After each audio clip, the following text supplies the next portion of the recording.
right, all right. I see you get that snuck a drink in. Yeah, man, it wasn't a beer though. I'm Uh, out of beer right now. what's up? What's up? How you doing? Man, I'm good. I apologize for the terrible camera quality. Um, I don't know what I did, but right before we started, I somehow deleted the what's it called? The thing, the The app. drivers Yeah, for this is what I usually use, got the but fancy camera. Now he's on the webcam. yeah, it's like the worst webcam ever too. What up, Kevin? What's up, man? All right, so let's do some breakdown and such. You've had a good week. Yeah, First dude, of it's all. it's probably been best week for me this year. That's awesome. So my week has been, it's been all right. I didn't even trade on Wednesday, as you know. I didn't even trade on Monday because I had stuff to do with the kids. So I really only Right. traded Tuesday and today. Tuesday was meh. It's all right. Today was better. I had a pretty good day. I should have walked away all green. I got into IDAI when I said I was going to walk away and then turned into a liar. But which that's Yeah, I what should have happened. walked there too. All right. So let's just do the old trade breakdown thing. I'm going to play that there video. Give us time to prep. Go ahead.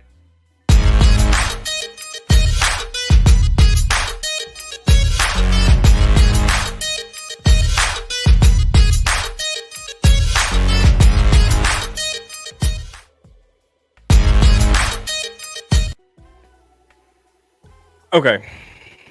Didn't mean for it to play twice.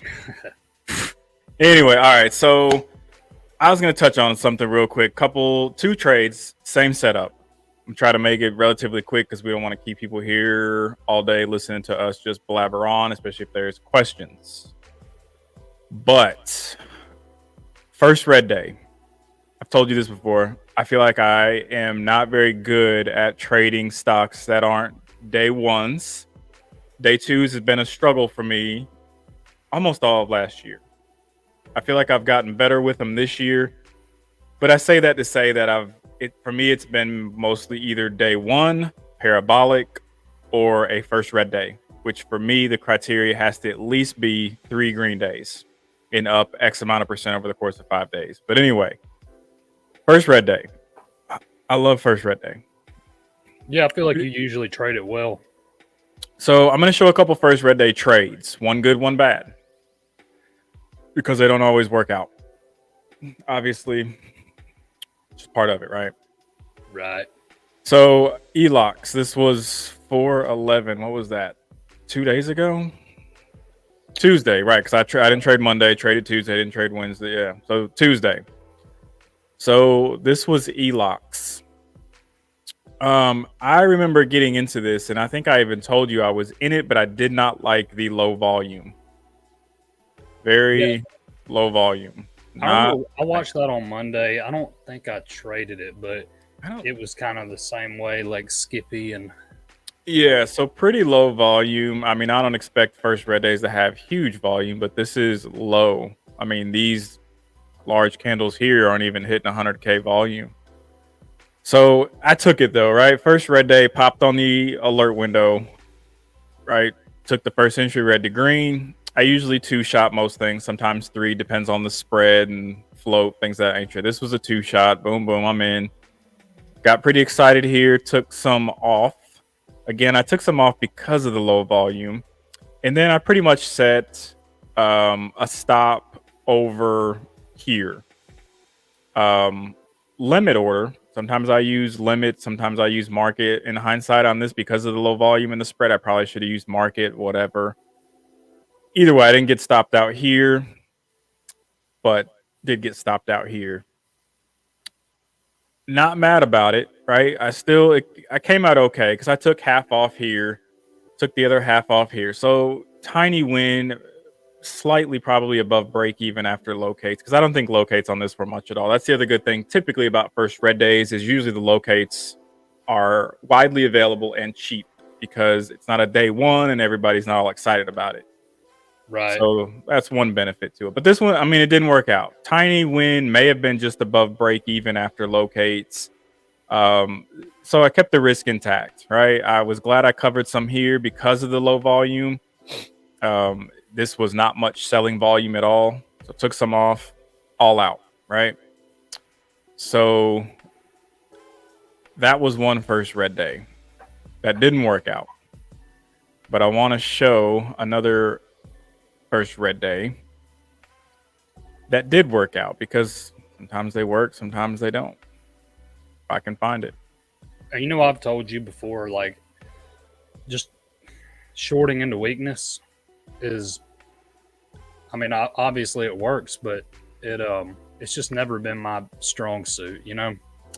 No, I agree with you. I'm more of a mean reversion type of guy. I think we both Mhm. are. So yeah, I don't consider myself good at it either. Oh, Um, shit, you are. You're a lot better at it than me. well, as far as shorting into weakness, I don't feel like I'm good at that. This was a much better win. This was a solid percent win. The only downside was I didn't get filled on my. I tried to add, right. Tried to add in here, get full size. I didn't get full size. Um, Ended up being a good win. I can't remember where red to green was. You know what? I have a different chart on this that I think is actually better. I have a 15-minute chart on that one, because this, although it was first red day, it was so far off red to green, which sometimes it's like that. Right here it is. Right. So far off red to green, that's fine.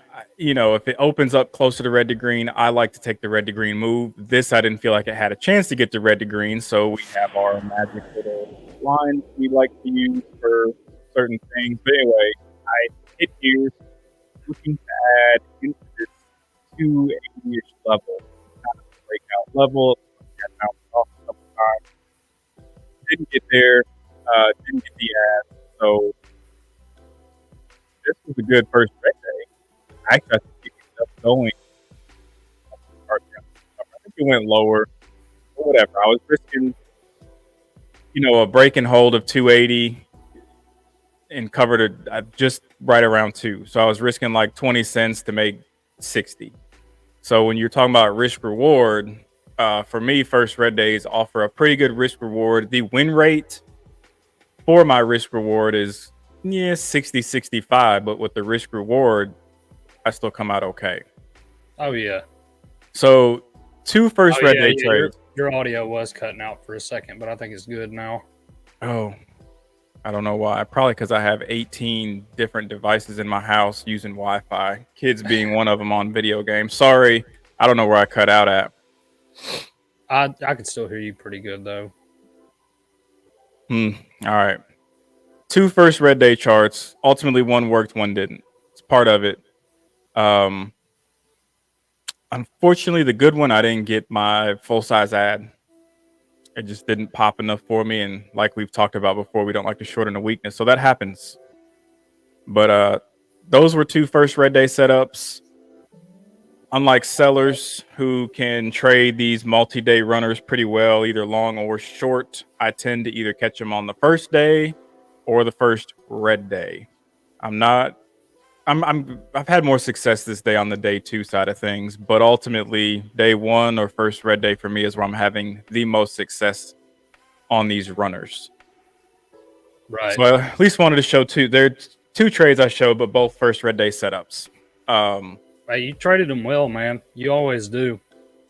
Yeah, that's one thing I like about first red day. I feel like it's easy to identify risk in target areas and things like that, especially when they're like ELOCs. It was close to that red to green, so it offered a real kind of no-brainer entry level and a risk spot. That's part of the reason I like it.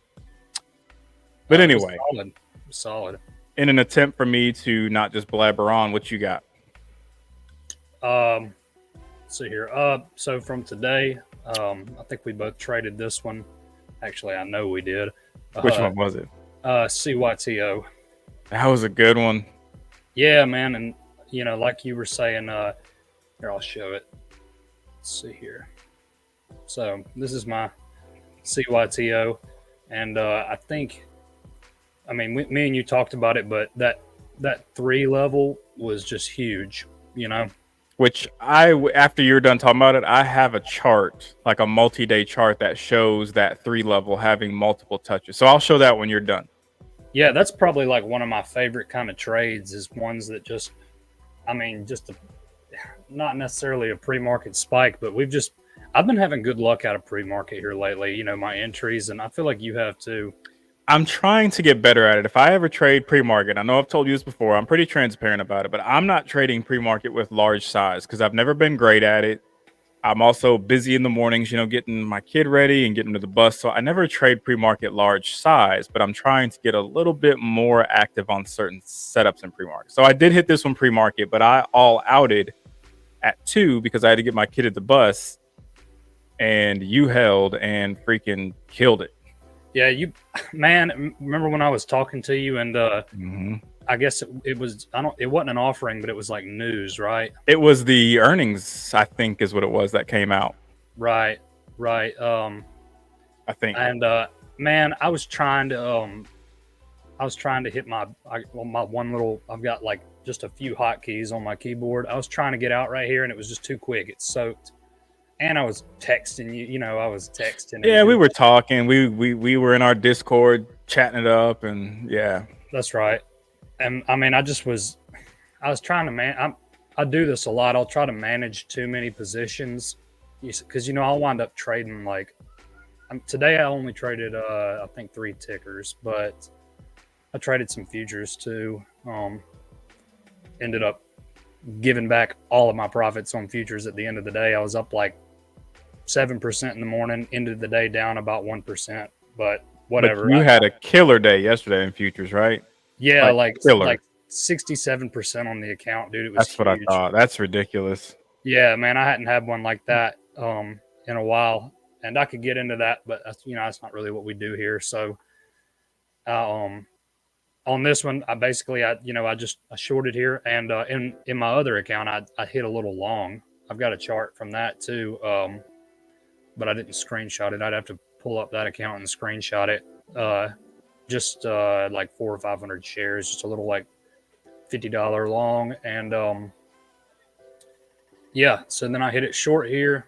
Just got full size, just risking a break and hold over 3. Pretty easy. And yep. Only reason I covered some right here, right at the open, is just because of how it was kind of bouncing off of yesterday's close. Yep. And then it failed pretty good. I had a nice limit order set right here to take some size off. Then took little pieces off here and held my final piece until almost the end of day. I just, set a break-even stop and said I'd come back to it, and it worked out great. Looking at charts like this make me realize, I even put a note on my whiteboard today. I used to use trailing orders quite a bit. I've started using range orders more. I got to start getting back into, if I'm up on a trade, like something like this, like where I took all off at 2, like setting a trail. Anyway, it's kind of getting off topic, but I see charts like this and I'm like, shit, I got to start trailing. Yeah, but see, then what? The future trader is in the house. Yeah, my little boy. About to be a big brother. That's right. He is. But I mean, and it worked out good like that on this one, like you were saying, but it sucks when you when you set a range and then that thing you set like if it was IDIA. I did that today. I took my last piece and ranged it, and it took off at the end of the day and took that pretty nice win into a break even. Yeah, man, and that's the one I'll show next. This was my best trade of the day. This was a good one. Oh, let me show. If you're good with it, I'm gonna show my CYT, the multi-day 3 level, like why we took it. Yeah, show it. Because this is what we like to do, right? We're not the smartest people. We're just a couple Southern boys, trying to make a living. That's right. So we try to keep it simple.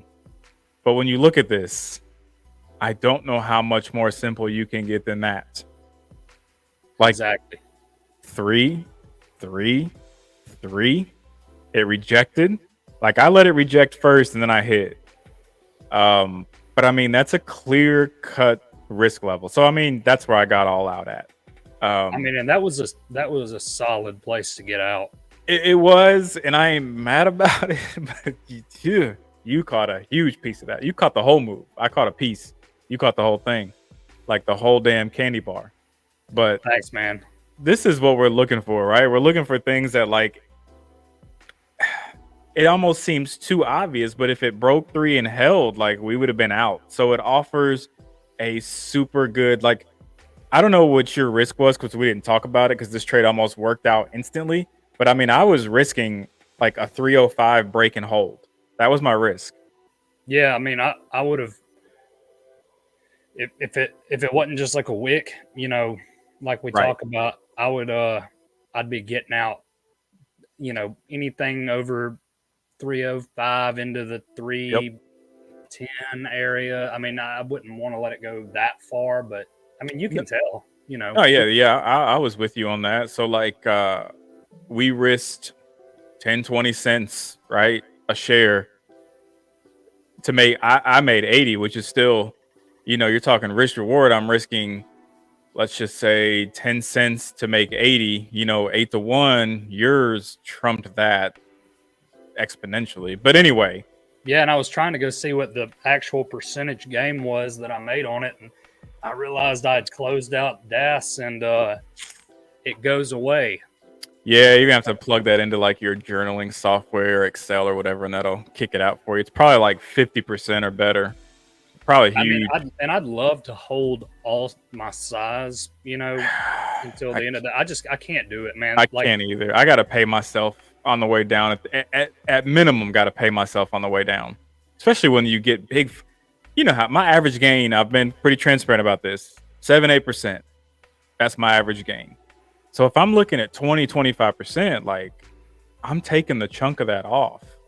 oh yeah, So, there's been times we've had big gains, but it's just consistency over time, right? But you probably got a freaking fat return on that one. it was pretty good, man. I mean, I don't have a whole lot of size there at the end. Around one, I think I had a limit order to take off like I, about 80% of the position at 174. Uh, but held a small piece for the end of the day. Doesn't hurt. It's not like No, commissions are hell no. expensive or anything. Why not? I've already paid for the locates. Yeah, and I think that one was pretty cheap if I remember right. We didn't pay much on that one. Yeah, it was like nothing. It wasn't anything like Lucy or whatever Right. the other day. So this is Uh, my best trade of the day that I'm about to show. I already know. I know what you're about to say. This is my best trade of the day. And it's not a big win. Actually, break even. I didn't make money on this. So it looks like I could have squeaked out a little bit of money, but I didn't. Small loss, break even, somewhere in that ballpark after fees and all that. Not a win, I can tell you that. Um, I had a decent little hit on it. You can't even tell. I got to super zoom in, but I had a decent little win on it in the morning. Messed around with it more here. This cover here is pretty much what made me either small loss or break even. Just I finally got out. I remember telling you in the Discord, I was like, the volume's too much. It's just too much. Like I'm done with it. I'm all about volume, right? Like all of Right. 90% of my rules revolve around volume. So it was just too much. So I got all out here, and holy shit, this thing. What did it end at? I don't even know what it ended up today. From 3 to 9, it closed at It 7. went I mean, this to thing was up like 200%. I mean, at one point it was up like 300+%. I think it closed at 200%. to 975. This thing is absolutely crazy. We haven't seen a move like this in a while. One, two, we haven't seen a move like this in a while on this kind of volume. I have my volume scanner set to certain market caps, so it's not picking things up like Tesla. But somebody posted today that this traded more volume than Tesla, which is hard to imagine. But when you look at this volume, like every candle is touching at least like 500,000. Yeah, man, that's some serious volume. I traded it today too, but I longed it when it was breaking and holding over the that pre-market high area. It's a damn good long. Oh, I remember. Yeah, because you said you piked it because you like got out way too early. But this is the type of thing you just don't expect to see. Like I kind of thought right in here it was just gonna chop around and maybe fade off or just close, somewhere in this area. But then the volume came back in and just boom, took it off. It reminds me of AERC from last year.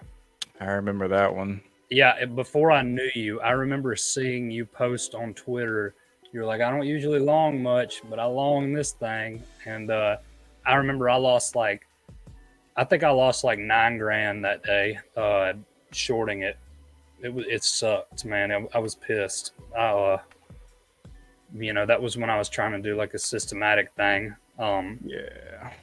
Which, no hate to anybody that does, but Right. But I'm so much happier just doing my thing like how I want to, being semi-discretionary.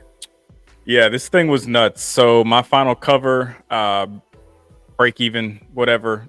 Ultimately, risk management, right? Volume was too high.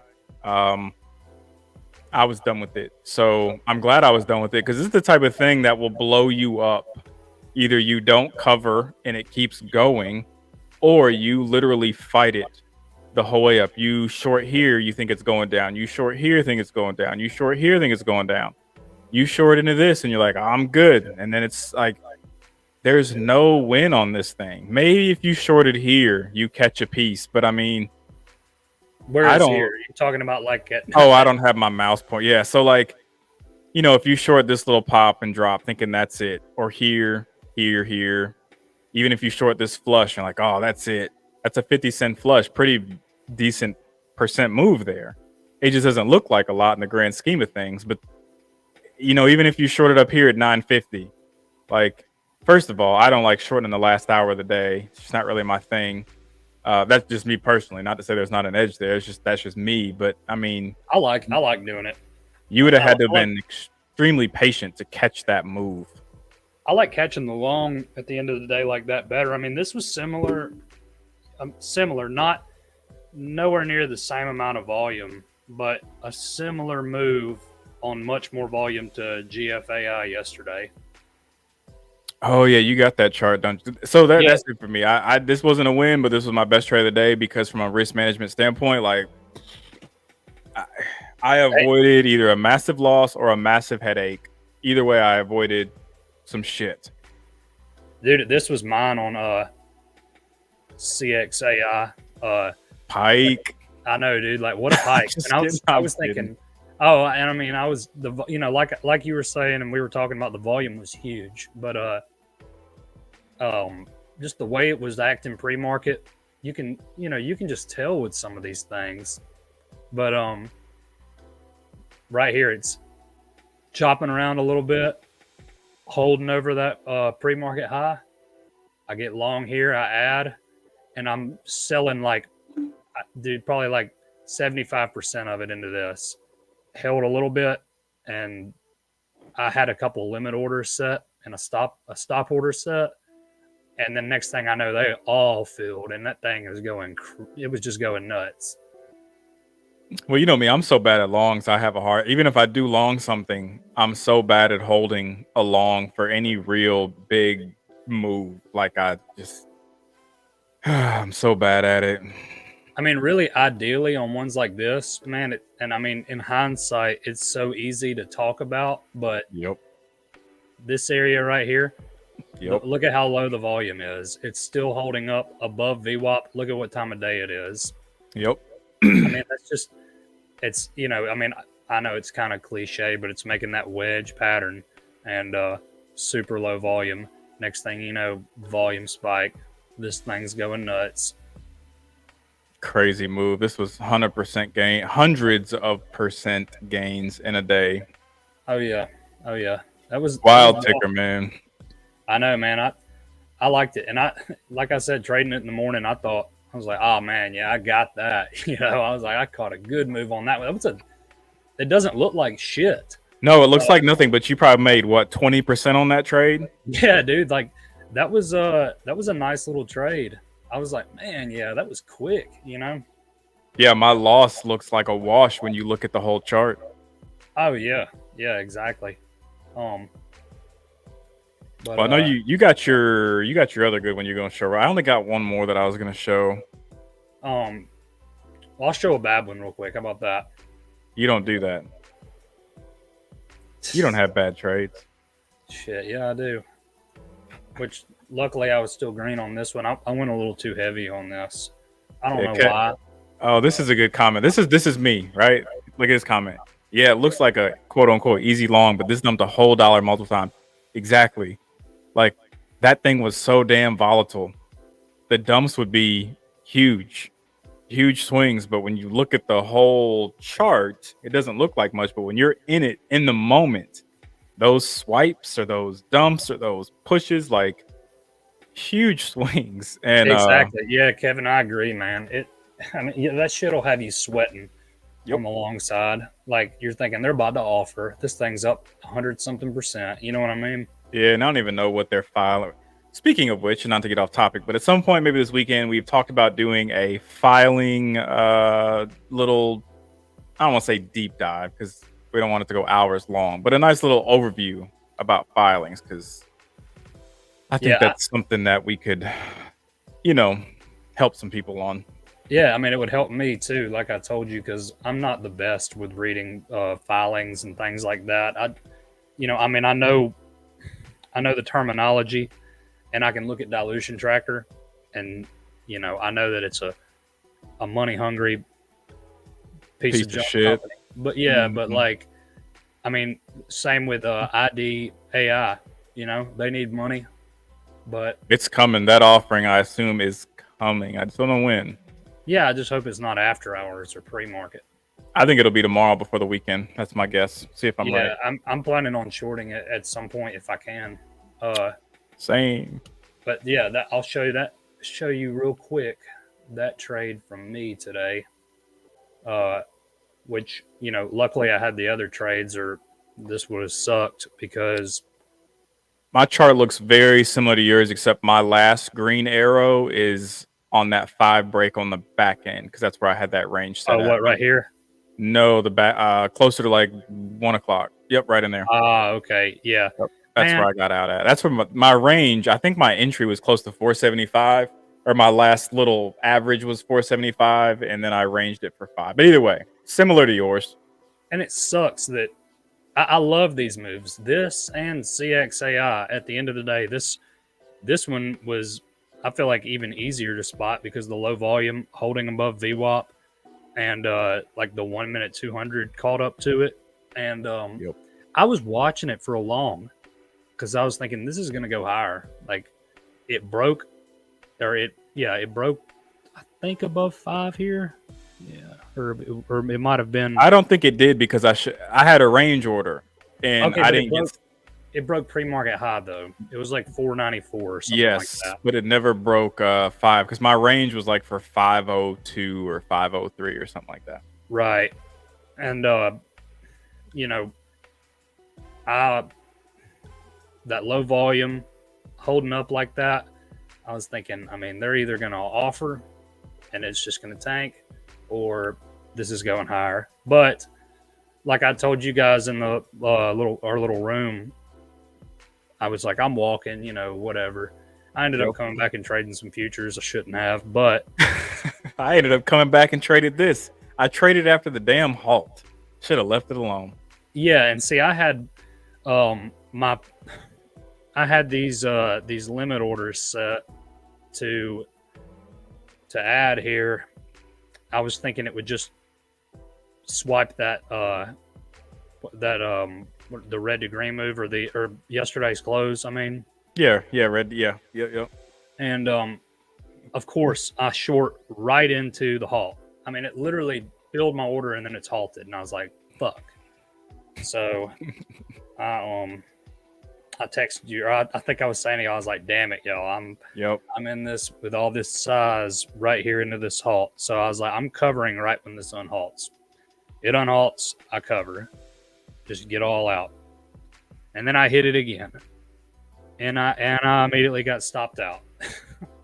and like it was like within 1 cent of top tick stop out right there. But in hindsight, it was a good stop. Yep. And Yep. I didn't have to do anymore. I just walked. It was a decent little loss, but I mean, it is what it is. This happens sometimes. Yeah, you can't win them all. Like I said, I've been pretty transparent too about my win rates closer to 65 to 70 ish, somewhere in that ballpark. Like I ain't winning 90% of my trades. I'll tell you I'm not that. either. I mean, I'm really, I don't know. My win rate has been pretty high here lately, but Yeah, you have streaks. Streaks are good. Streaks are bad, right? It's just all yeah, about I've been the. on a little bit of a streak right now. It's been nice, Hmm. but After my max loss, whenever that was, early March, I think is when I had my max loss. It was like after that, I've been on more of a hot streak, if you will. SIVB kicked it off, and it's just like it's kind of just kept going. But it's like that. Sometimes you have hot streaks, cold streaks. It's just all about the long enough timeline, consistency over time. But that's right. in win rate is irrelevant. It really is. The only and even R, right? Your risk to reward is irrelevant. The only thing that matters is those two in relation to each other. That's what matters. Yep. But anyway, that's a whole nother thing. My last one I was gonna show, and I had this on watch. Pull it up. I had it on watch. Didn't think it was going to present an opportunity because it kind of died coming into open. And then I was like, no way it's going to get to where I want it. Well, it did. Patience, patience, patience. And I have a different time frame to show the reason for my entry and patience. But AUUD, this was one of the biggest gappers of the day, if I remember right. This was the top 2 gapper of the day, I'm pretty sure. I don't remember the gap percent. It was like 60% plus or something. It was huge. Mm-hmm. Well, I didn't quite top ticket. It's pretty rare that I do. I also didn't hold for the bottom tick because it's rare that I ever do. But this was like a solid like 15-20% gain, somewhere in that ballpark. Doesn't look like much, but this was a nice gain on a nice blow off move right here to the level that I wanted it to be. So what we've said before, we're all about confluence, right? We like our levels. We like X, Y, and Z to line up. Well, I had a level here, and I'll show why. Had the nice blow off volume. It rejected those levels. I got a little scared here, but fortunately, it just fell back down because I was literally risking a break and hold of 120. Kept it pretty tight because with these lower price plays, and I guess it depends how you size in, but on this one, I sized in to a point where if it broke and held a $1.20, I was out. So I was risking like, I don't know, 5 or 6 cents, which seems pretty crazy, especially considering the move I got down. But I'm going to show why. Because I've shown this to you before. I've shown this on the show before. Nice entry. Can I get your thought process on your entry? I thought this was going to happen. Yeah, I'll show you. I will show you. Because this is... So I think I've said this before, and I could be wrong. I trade on the 2 minute, 2 minute, 15 minute. Those are my 2 favorite time frames to trade off of. Of course, I'm looking at dailies, hourlies, all that good stuff. But 2 minute, 15 minute, those are my favorite time frames to trade off of. I like to use those in conjunction. So my main trading screen on the left side has the 2 minute, and on the right side, those same tickers, the 15 minute. So that's how I have it set up. But on AUUD, so this is the 15 minute. And I wish I would have got a picture of this setup at my entry. I didn't. So I'm just going to talk about what I saw. But volume, right? I don't use a lot of indicators. I keep my charts pretty clean. I rely on volume for the majority of my decisions. So anyway, when I got short into this at this level, so it huge spike, right? Came down, chopped around, went into open pretty weak. So my whole thought process was this volume profile, right? It just basically shows volume by price. This bar was these other bars weren't a thing at this point. They weren't even really a thing at all. This one here though was like the single biggest bar. Like a lot of people traded this right around that buck 15, buck 20 area. And from the time it spiked up to this and faded hard, basically all these people that bought in this area were bagged. Like Right. immediately. I don't want to say immediately, but I guess immediately in the sense of come open, they're underwater. So when I see that and I see these this was more of a parabolic move into this. This is the 15-minute chart, so it looks parabolic. But on the other chart, you can see it was a little more grindy. But when it got back up to that area where those people were holding the bag, my assumption was they're going to get out. You're going to have tons of sellers at that level. And at that point, I've never considered myself like an awesome level 2 reader. You can play a lot of games with level 2, but I do like to use level 2 at certain key spots. And I've talked about on other videos, but I like level 2 when it comes to color blocks. So if I see a lot of yellow on one side or the other, I know the orders or the bids are stacking or whatever. But anyway, at this level, the asks were coming in pretty hot, pretty heavy. People were looking to get the hell out after they got bagged on this in pre-market. And I don't know why, because it doesn't look like a ton, but people were, and it was maybe right in here, but people were buying it at this level in pre-market right in here. Anyway, I don't know why. Chasing, maybe Ross Camp, I shouldn't say his name. Maybe our boy Farmer was pumping in pre-market. I don't know. Could have been Rooms pumping it, whatever. It doesn't matter. People were buying it. People were chasing it. What were you saying? People love to buy like something that does like that. And I mean, I've been guilty of it before. It makes that little cup. And they think it's going to, go back to the high or higher. And it's a low price stock. So you could buy, 1,000 shares of this only being $1,300. But if it goes up to 2, you've made pretty good money, on a single trade. So anyway, it was a clear level. Like I said, this volume profile is taking into consideration the whole day. But at that moment in time, this one single green bar was all that was here. This was all the buyers and sellers were at that one level. So I figured as soon as I got up to that level, they were going to sell into that hard. The level 2 confirmed that. It didn't hold here long at all. It crashed back down. I actually put my thesis for my cover was right in there. It had kind of touched around that point multiple times. I thought it might hold that level. Obviously I could have held for another 20%, but meat of the move, right? Meat of the move, keep it moving. But that turned out to be a nice trade, and that's not one I expected to make it. I didn't expect it to get back to that level.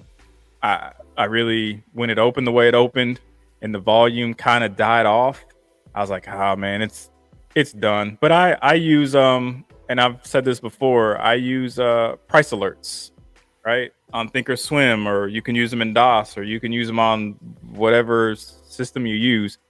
I am not always in front of my computer, but I've told you this before. If I leave my computer, I have my audio alerts for trade ideas, for my charts on like full blast.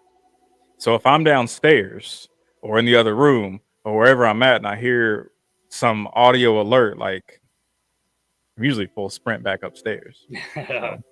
Yeah. I happen to be sitting here for that move, but that was the whole thesis for the move. So we both like to trade off those bag holder areas, as we call them, whether it's an intraday bag holder area or on the daily, where there is a nice daily level with volume. Like we're looking for those bag holder areas. I'm not big on trading off levels without volume. Not saying they're not valid, especially if there's multiple touches, but if I can get some volume behind it, I am very comfortable and I will size into those accordingly. Yeah, same here, man. And I've, especially since, me and you got to be friends, I've put a lot more into like volume on those levels. Volume is king. That's right. It really is. You got one more, right? You have one more? Yep. And It's funny because it doesn't look like it, but well, I don't Oh, know. and by the way, while he's pulling it up, I know we always say we're going to do Q&A. If there is questions, we'll answer them. There's been a couple, but if there's more, we'll answer them. Yeah, we'd love to.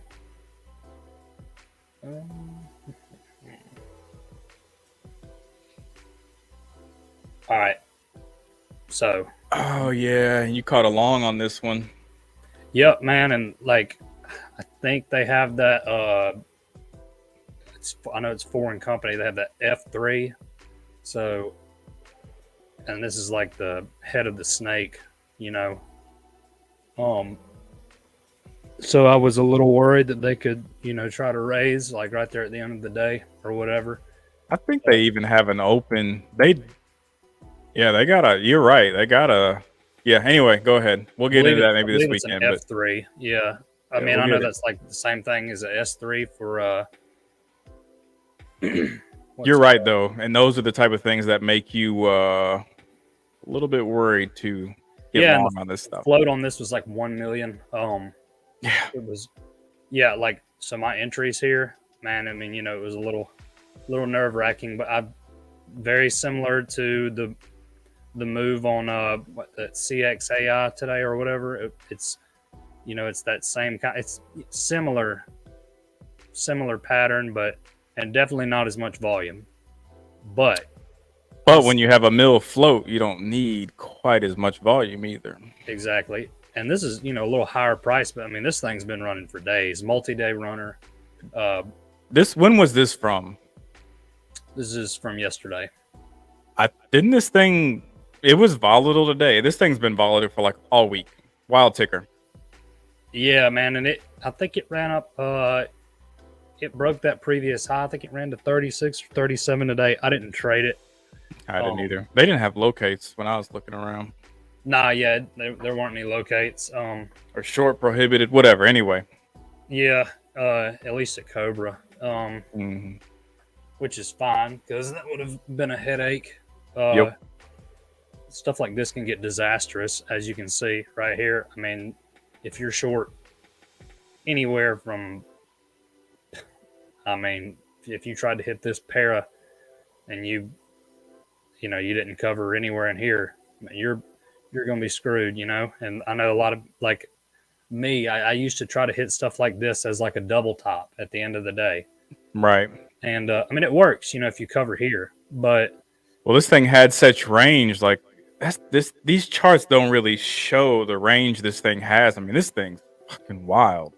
Yeah. I mean, like I caught a huge move on this. I'd like to tell you what the percentage game was, but this was probably, I hit this with some size. I've seen this a million times. I've been short on something like this more times than I'd like to be, and lost my ass. They had a nice daily level at 35, which, I would have wanted to short 35. It didn't quite get to 35, but I damn near top ticked this thing. I think I sold my last bit of the shares at 34.42 was what I had a limit order set at. Looks like a top tick to me.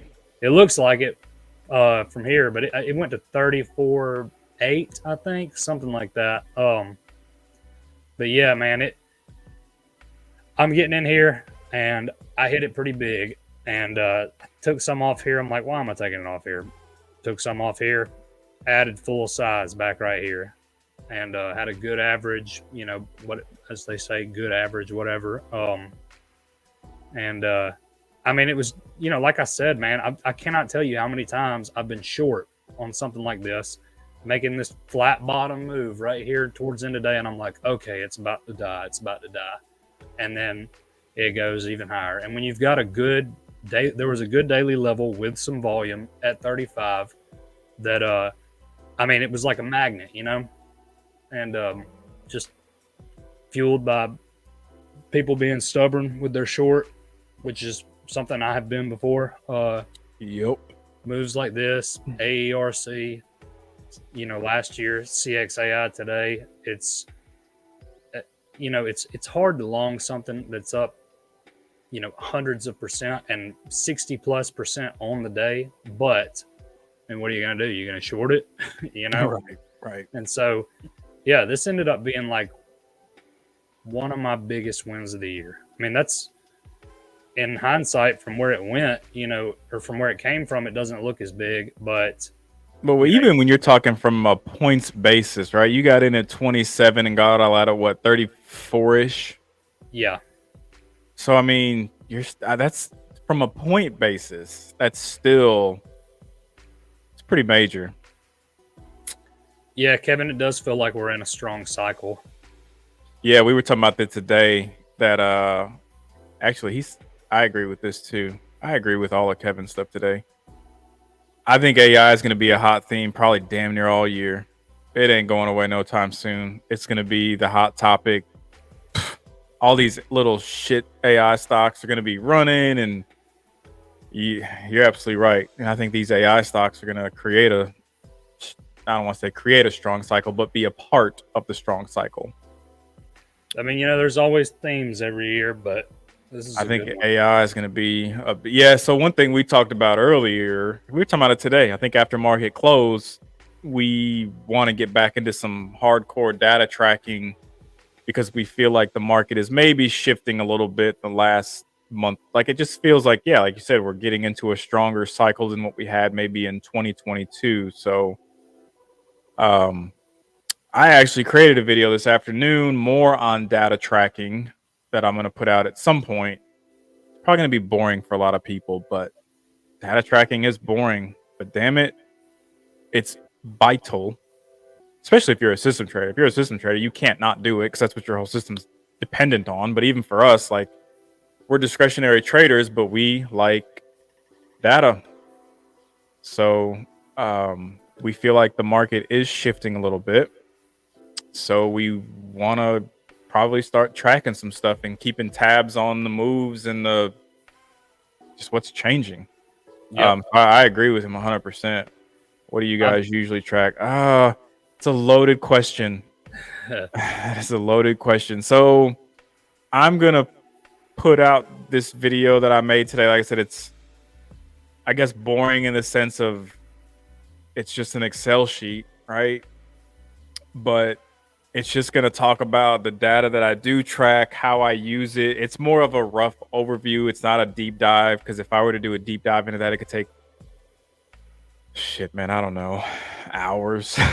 It could be a long ass video, but you can at least see the fields I track. But so me, I'm primarily shorting day ones. Or day twos or first red day parabolics. Those are like my main type of things I'm looking for. So when I track day ones, I track them over the course of 2 days. And then over the course of that 2 days, there are certain characteristics of that stock that I'm tracking. Price, high a day, the high a day time, the volume, pre-market volume, all that type of stuff.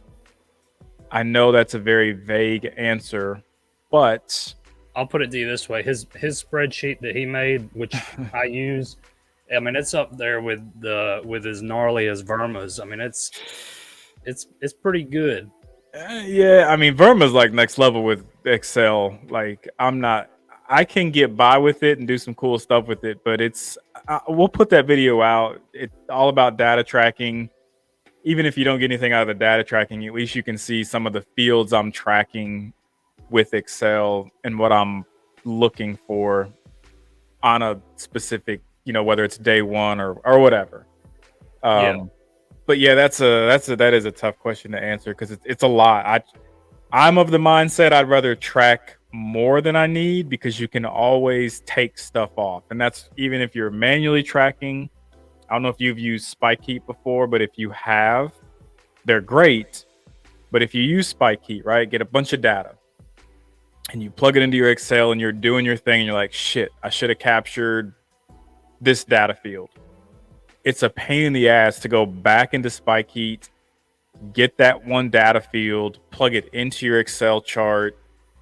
It sucks. So I'd rather have too much than not enough because you can always take stuff out, right? Like in the video, I think the first thing I say is make a copy of your Excel sheet. And then if you start adding, deleting, editing, whatever, you have your original to fall back on in case you delete too much or you're experimenting on deleting this field or whatever the case may be. Right. I went off on a tangent, but No, yeah, no, it needed to be said. we will. I'm I'm probably looking at just that gonna. Excel sheet right now. It's. You know what? I'll show it. I'll put it up here. Hold on. Let me get it put up. Oh, he says. So I have a friend who coded and auto import gappers and runners. Yeah, every night to Google Docs. Not sure if it'll be usual for you guys, but I'm happy to send over the link. Yes. Oh hell yeah, we'd love to have that. Probably a time saver. One thing I will say, and I'd still use it, especially in certain fields if I can get it to work. I use Excel. I don't know if I can convert that to Excel. Worth a shot. I would gladly take it. Yeah, I use Google Yeah, Sheets. you So. do, and I'm sure I could convert it to Excel. But Oh yeah, man. See, that's part of why I was just telling yep. Craig. I'm saying this to Kevin. That's part of my issue is that I'm man like trying to juggle everything I do. It I, tracking the data. I've been lazy on it these past few months, man. Yeah. If you had something that auto enters stuff like that, I mean that would be sick. Yeah, it would save me time too. I've always liked to do some manual tracking just because it keeps my finger on the pulse. But I feel like at this point I'm disciplined enough to where I could take time saver and just look over the Excel sheet and get the pulse that way. Yeah, hell yeah, that'd be awesome. So I'll show you my Excel sheet and just show. And I don't know how well we've tried this before on what the hell are we on StreamYard, and it just doesn't translate very cleanly when I try it because I'm on an ultra wide monitor. So with StreamYard apparently hates ultra wide monitors, and it just doesn't look great. I'm gonna try to show it. Yeah, see, it's pretty. Yeah, I know it's tough to see. I'm gonna put out the. Do what? It's tough, isn't it?